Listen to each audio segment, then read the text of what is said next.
issues.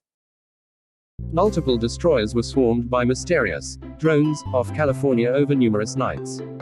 The disturbing series of events during the summer of 2019 resulted in an investigation that made its way to the highest echelons of the Navy. ProtonMail says Apple is blocking updates to ProtonVPN amid Myanmar unrest.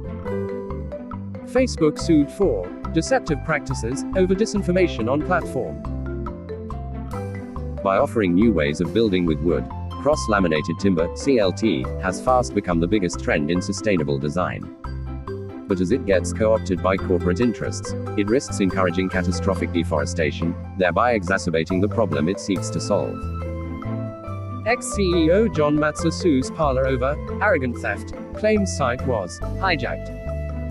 China to ban apps from collecting excessive user data starting May. Global spending on renewables is quickly catching up to oil and gas. After declaring bankruptcy twice, RadioShack plots comeback. Lockheed Martin partners with satellite startup Omnispace to build a space-based 5G network. Concussions can be diagnosed through a saliva test, British researchers find. The researchers found the genetic markers in saliva determined with 94% accuracy which players had been diagnosed with concussions and which had not.